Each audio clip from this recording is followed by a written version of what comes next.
Hello, everybody. I want to welcome you back to the Dynamic Decisions podcast, where we explore the strategies that drive successful decision making in the world of business.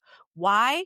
Because the best decisions come from great conversations. I'm your host, Tisha Cable, CEO of C Model Data, and today we have a pioneering leader in cybersecurity. His name is Itzik. He's the co-founder and CEO of Entro Security and a respected member of the Forbes Technology Council. His career is marked by leadership in critical security and engineering roles, including his time as head of SRE compliance and security at Microsoft, where he led the efforts of their Defender product. And prior to that, he spent over 5 years at Maccabi Healthcare Services. So it's a welcome to the show. Thank you so much for being here. Would you tell our audience a little bit more about you, more about your platform? Thanks for having me. I'm Itzik Alvas. I'm the co-founder and CEO of Entro Security. Entro is a non-human identity and AI agent and lifecycle management company. We've been in that space since 2022, and I've started my cyber journey almost 20 years ago. Back at the Israeli Defense Force, was doing cyber over there for a few years, and then moved to the public market. Prior to Entro Security, I was responsible for the internal security of Microsoft Defender, one of Microsoft's clouds. Prior to that, I was a CISO for an healthcare services company. I was possibly breached 3 times by non-human identities, which could be to go ahead and start Entro and start that industry that protects and manage the lifecycle of non-human identities. The main problem we're seeing around non-human identities is usually, and just to frame non-human identities for a second, non-human identities are being used by applications in order to connect or authenticate to resources those application needs. So non-human identities are service accounts, API keys, connection strings, and so forth. Those are programmatic access keys, if you will, that applications are using in order to authenticate to resources the application needs, like databases or storage accounts and so forth. And the main problem we're seeing in the industry is that usually those non-human identities are being created by developers. They are creating them, permissioning them, using them, and a lot of the time scattering them around. They can store them within vaults and config files and commit them to code and send them over Slack or Teams channels and so forth.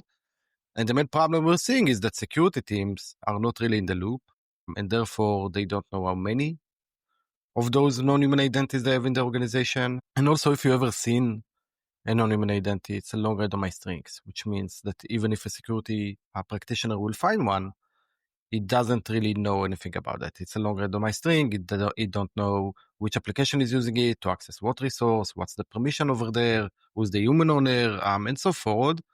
And when you're combining that we don't know how many non-human identities we have, or where they are, or how they can be utilized, literally we're unable to protect them.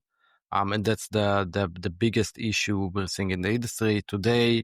According to IBM Cost of Data Breach, Verizon, the leading reports in the market, it's the number 1 most frequent attack vector and the most costly attack to an organization.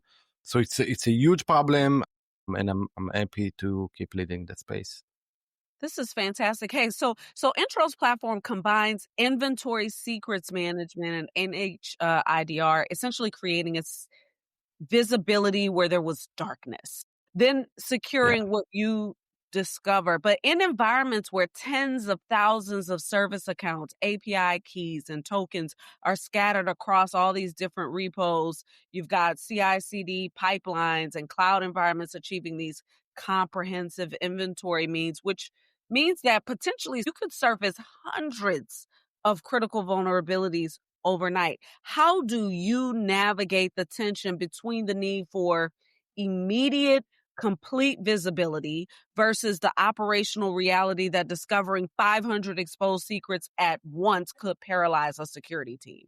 How do you sequence your discovery so that you can drive real action versus just putting people in an analysis paralysis state?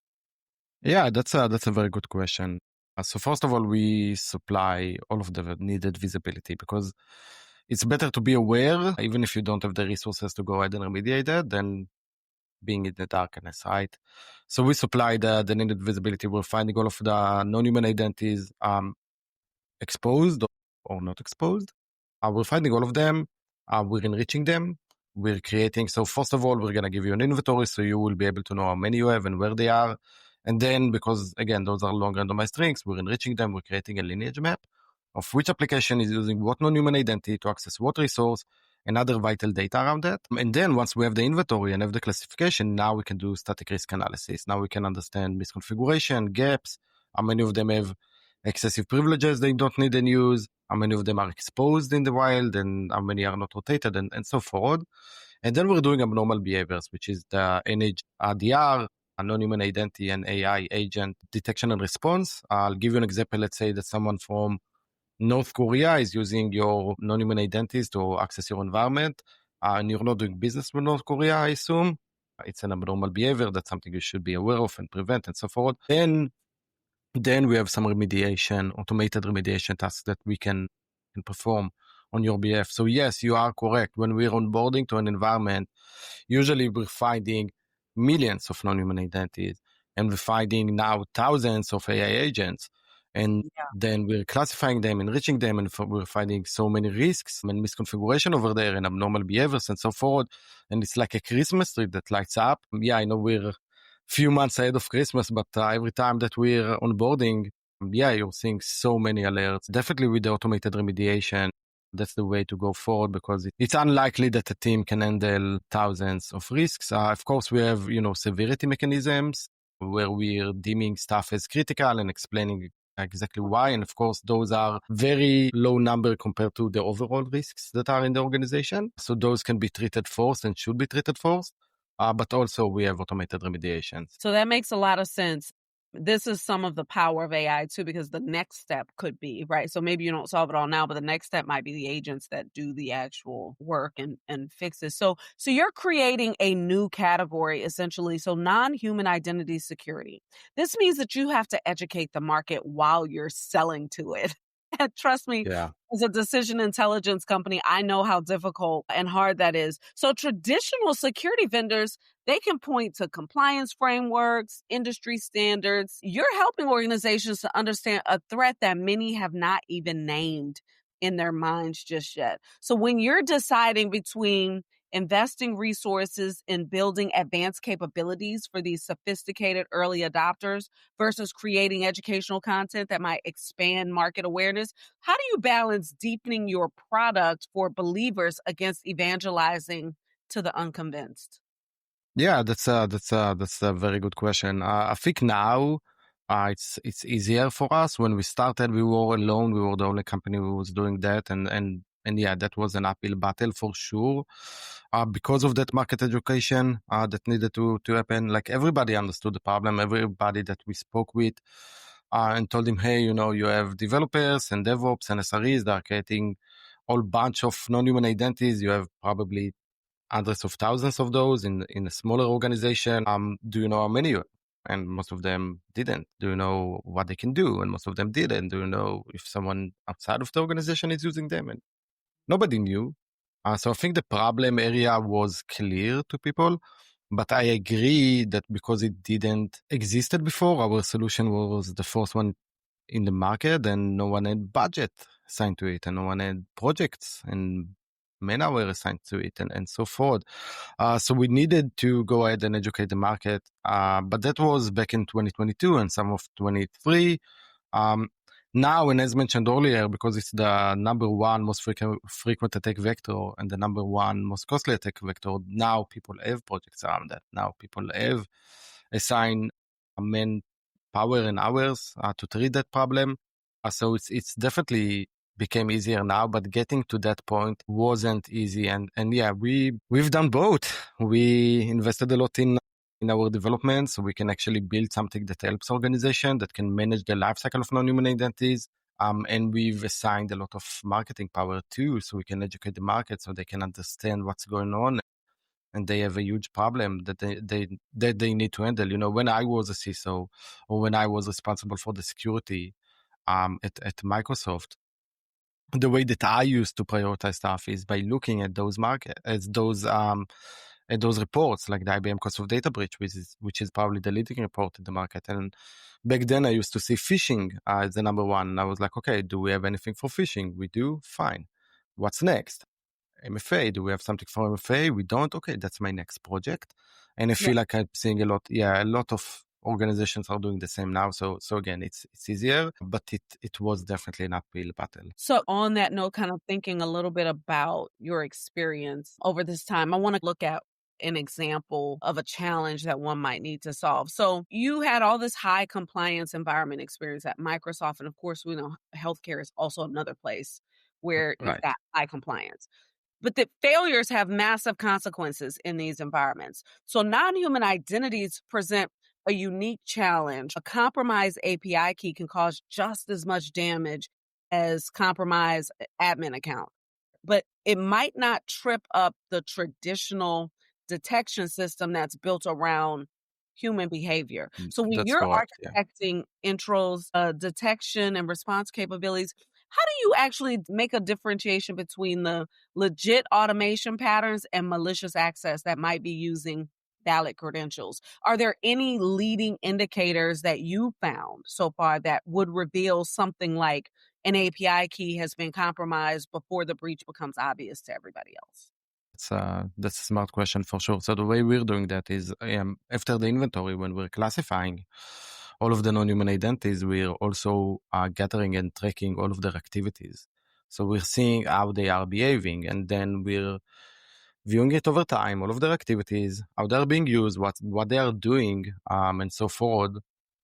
And we're creating a baseline for each and every one of them. We're creating a baseline of activities, and any deviation from that baseline will be considered as a potential breach.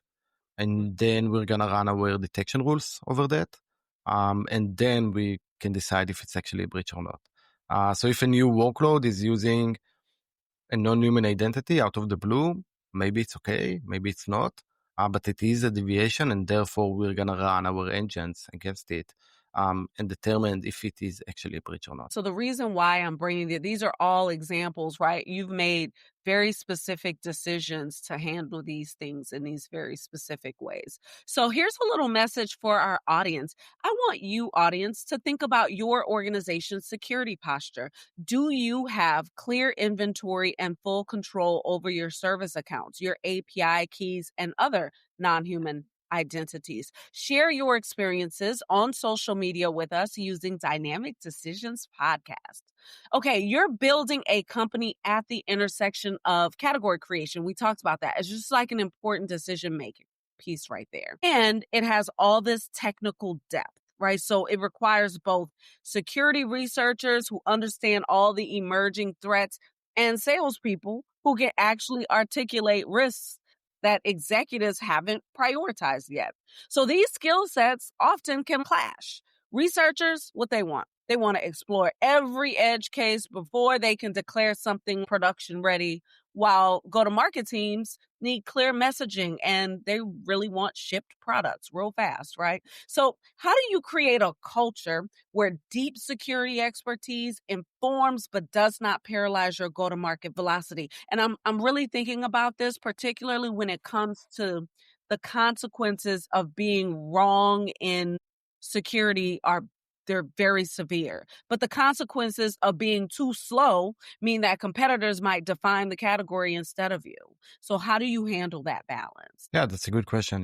We built the platform at stealth, so the competitor part wasn't really too relevant back then.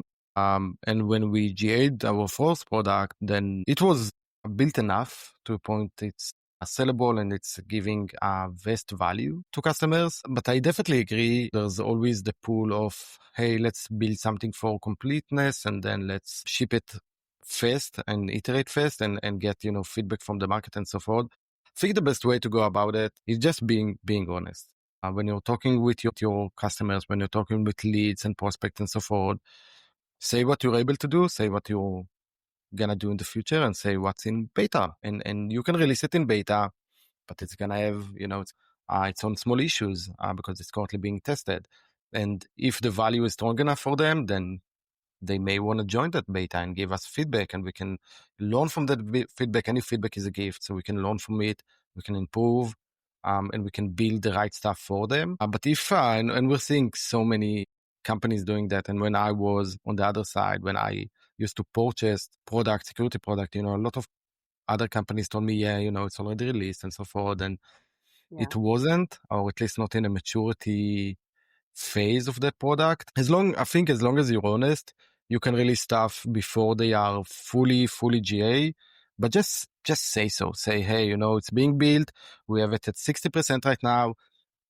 It's going to deliver the value. It's not going to deliver the complete value, but it's going to deliver the value, and let's build together the complete value. Of course, we're a company and we want to sell stuff, and we want some sort of revenue stream from that. But when you're building it at the 4 stages, or even after that, as a larger company, when you're building new stuff, I guess the partnership is more important than the revenue stream. Because so if you can find someone that can give you the right feedback and help you grow and build the right platform or right functionality, it's also super important. So I guess that's the way we're handling it. That's the way I wanted companies to handle that kind of stuff with me. Let me choose, just be clear and honest and fair. But unfortunately, we're seeing a lot of companies taking the other direction. I don't know why, but that's the way we're taking it forward. I guess it's kind of a win-win. I think you're right.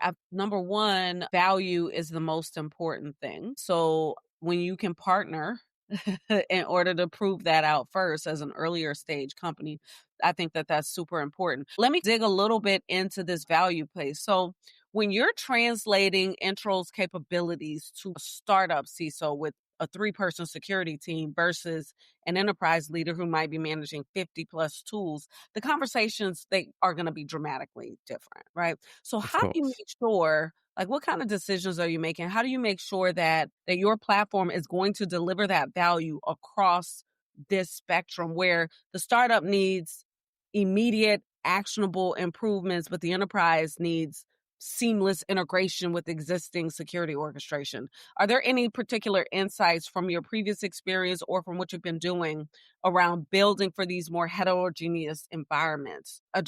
Really, this question might be more about your decisions around architecting your solution. Yeah, no, you're completely right. If you're selling to the larger organizations in the market, if you're selling for the Fortune 500 or so forth, or if you're selling for, when targeting smaller organizations, smaller startups, as you mentioned, with few team members, you will need to build a different product. Each one of them has its own needs, and each one of them is operating differently, and it makes sense. The needs of a small company with 40 people is very different than the needs of a huge company with 4 million people. I guess the best way to go about it is to make a decision, and don't do it for all of them, at least not when you're starting. Make a decision. Try to understand where the pain is more significant. For us, we're selling to the larger enterprises in the market. We're selling to the Fortune 50, Fortune 100, the larger organizations in the market. And we made the decision, understood that because we asked. We asked where the pain is more significant. And we can see that more people, more development, more employees means bigger issue around non-human identities. Also means now we're doing AI agent security too. So more employees means more AI agents, which means bigger problem and bigger pain, unfortunately. And the opportunity over there for us, is better.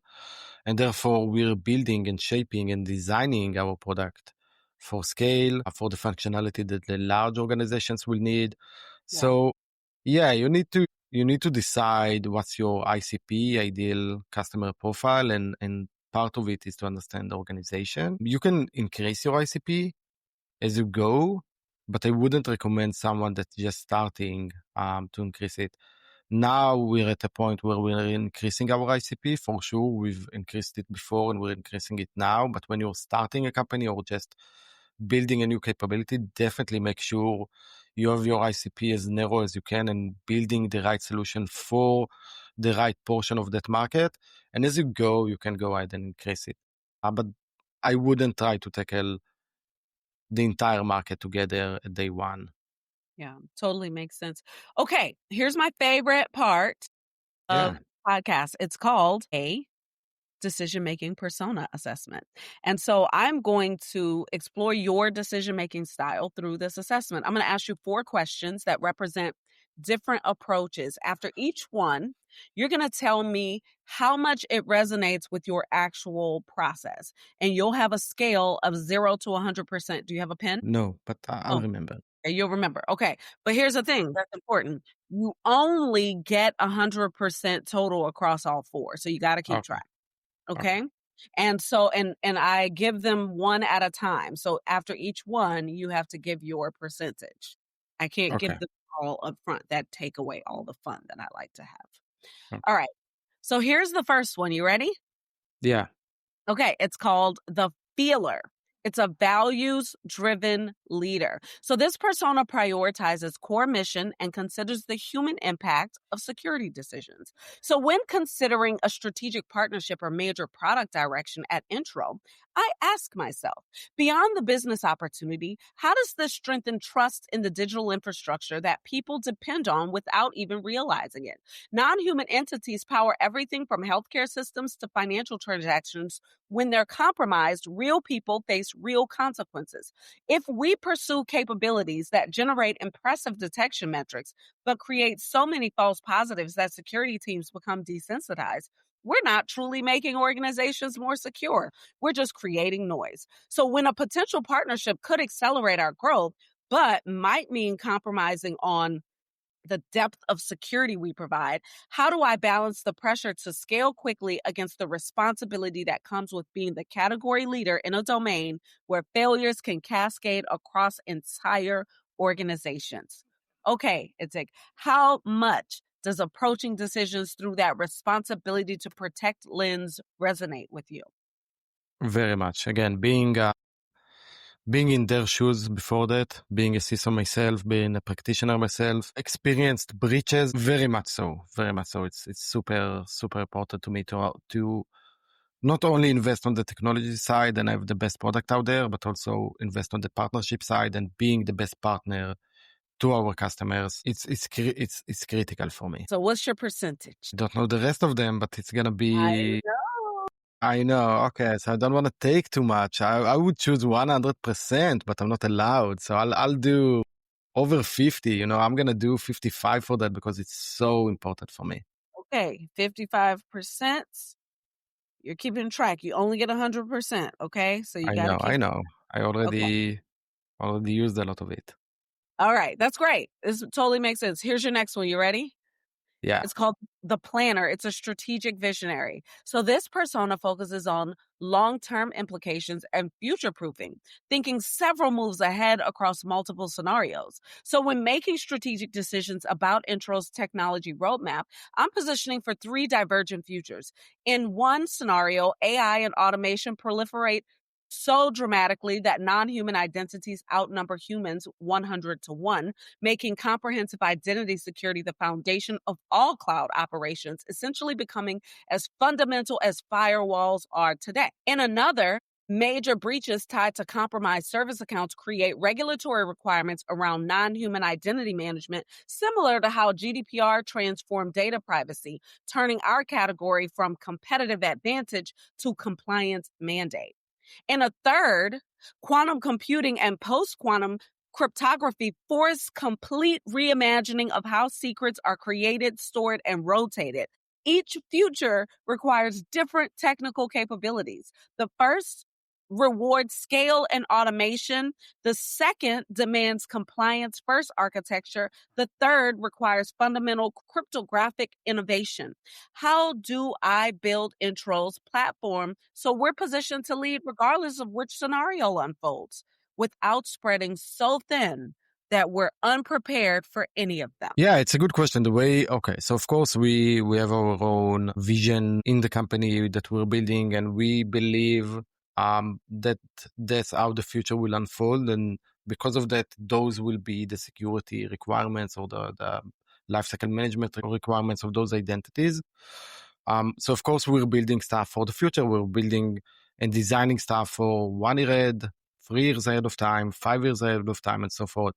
But the way we're actually doing that in practice is by learning from the market. we're always in touch. And that goes back to, the 55% I said earlier, the partnership, the human side.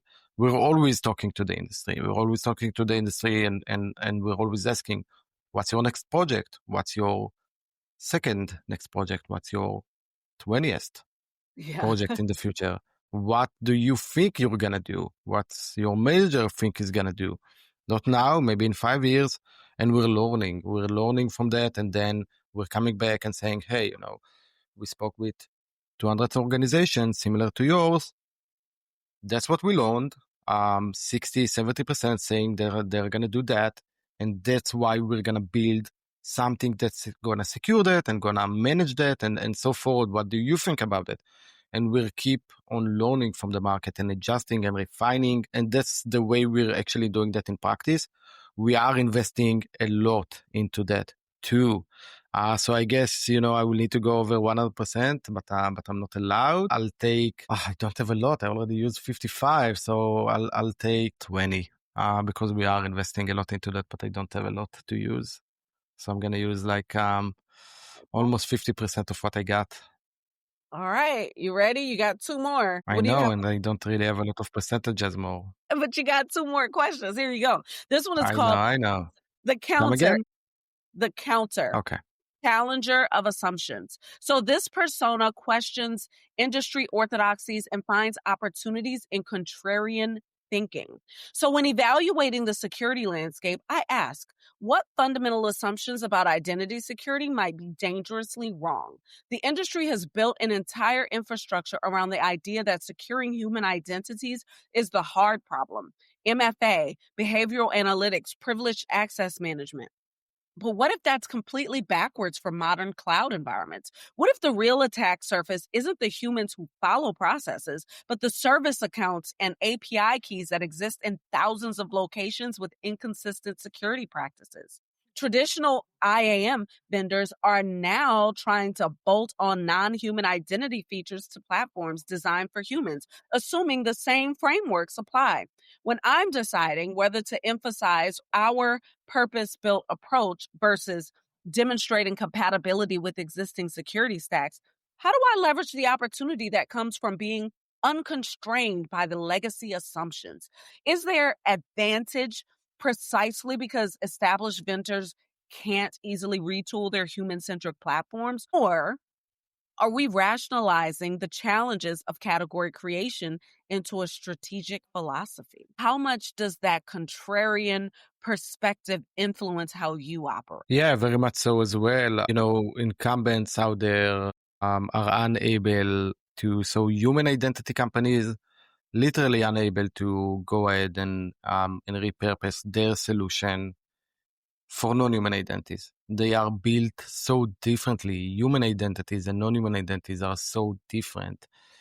Then that's the current solutions for human identities won't take any effect around non-human identities. I'll give you an example. By the way, you said earlier 1 to 100, so 1 human identity to 100 human identities. Our latest report was, at least from our customer base, and we have the biggest customer base in the industry for sure by a landslide.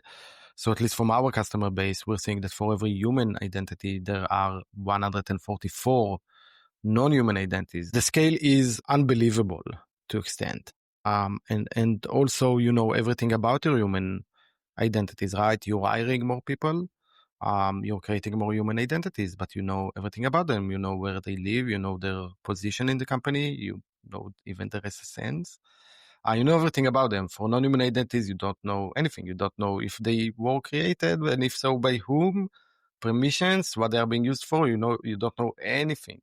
You don't have any one place to go ahead and find all of them, like you have for human identities. You have your Okta or Active Directory or IGA tools. You don't have that for non-human identities. So it's so different the way they are being created, used, permissioned, that the current human identity security or lifecycle management tools won't have any effect for it. And therefore it's so different. So yes, of course, I'm spending my time to understand what they've done right and kind of reposition it to the non-human identity realm. But because those are so different, there's not a lot of sync. So while I'm spending my time doing that, it's not a major part of my day because I don't see any scenario, any technical scenario where it's going to be possible to repurpose, stuff for human identities like IGAs or Okta or Active Directory to go ahead and do what we're doing. It's Yeah. so different. So I'll take out of my 25% that I got left, I'll take like 8. You take 8? Okay, you're gonna Yeah. do math on that, okay? So Okay. hold that thought, alright? So how much do you have left? 17. Alright, here we go. Here's your last one. This one is Okay. called the data driver. It's an evidence-based decision maker. So Oh this my God, persona that's super relies important. on metrics, analytics, and concrete evidence to validate decisions. So before committing to product features or market strategies, I ask myself, what does our platform data actually tell us about where non-human identity risks create real business impact? I want rigorous analysis distinguishing between metrics that demonstrate our technical capabilities, like secrets covered, vulnerabilities identified, mean time to detection, and indicators that reveal genuine security improvement, prevented lateral movement, stop data exfiltration, reduced blast radius of incidents. Here's the paradox. The metrics that prove our detection works, alerts generated, risk scored, inventory completeness are immediately measurable. But the outcomes, the things we really care about that reveal we're truly making organizations more resilient, like breaches that never happened, attacks that failed, compliance violations avoided, are counterfactuals that resist measurement. How do I build evidence based confidence in our strategic direction when the most important security outcomes are the incidents that don't occur because our platform was there? How much does that evidence seeking approach guide your choices? Every day in any scenario, I've done mathematical degrees and so forth. I'm like the data guy. I know I only have 17% left, so I'm going to use my entire 70%. And then if I could get more, then I would use more. Uh, Data and data driven decisions are the most important stuff because yes, I have gut feeling. So what? Everybody has gut feeling. There's a reality and we need to stick to that reality and we need to understand the reality and we need to work in that reality and to make that reality better and data will get us there. So I'm going to use everything I got. Maybe it wasn't the first one because I would use everything I got. Data driven. Yeah, data driven decisions. That's the most important thing you can do. That's pretty awesome. So you are 55% feeler, 20% planner, 8% counter, and 17% data driver. Thank you so much. That's one of my favorite little exercises. It helps people to think about the way that they're deciding within their company. So as we wrap up our conversation, so you've secured some of the world's most complex systems, and now you're defining an entirely new category. What's the most important insight that you'd share with security leaders who need to get ahead of non-human identity threats before they become their next major incident? There are many. Again, being in their shoes, working as a security leader in several companies. I guess what they need to think about is that security is not an average game. If you have great XDR capabilities, like antivirus capabilities, if you have great firewall capabilities and you're getting an A over there and you're getting an A in your XDR and you're getting an A in other stuff, but you're getting a 0 in your non-human identity and you're getting a 0 in your AI agent security, you're going to get breached by them. So even if you're averaging out at A minus, which is great for the company, if you have 2 zeros in NH and another 0 at AI agent, you're going to get breached by those NHIs and you're going to get breached by those AI agents. It's not an average game. Like you can get A minus average on sales and you're amazing. You can get an A minus average on marketing and you're amazing in your engineering and you're amazing. If you're going to get an A minus and it's resulting from 2 failures at your cybersecurity, you're definitely going to get breached. So look all around, look at all of the different verticals and don't play the average game. And that's exactly what I used to do. I'm not recommending it out of something that I haven't done in the past. Again, look at those reports. There are many in the market. Look at probably the leading ones like IBM Cost of Data Breach, Verizon report, Gartner reports. All of them are saying that non-human identities are the number one most costly attack and the number one most frequent attack. Make sure you're not getting a zero over there. All of them are saying that AI agency is the upcoming one. So make sure you're getting in front of that and not getting a zero. Well, thank you so much, Itzik. Thank you for sharing your insights, your leadership in really defining and solving this very critical challenge is actually essential for the industry. So thank you for sharing this information with our listeners. Can you tell everyone where they can learn more about you and more about Entro Security? Yeah, just look me up over LinkedIn, Itzik Alvas, or go into our website and ask for a conversation. Entro, ENTRO, security. We're easy enough to find. And to our listeners, thank you for tuning in. Remember, the best decisions come from great conversations. I hope you enjoyed this episode. If you did, please do subscribe it, rate it, share it with your network. Let's keep the conversation going on social media using Dynamic Decisions Podcast. And until next time, keep questioning, keep growing, and keep leading with purpose.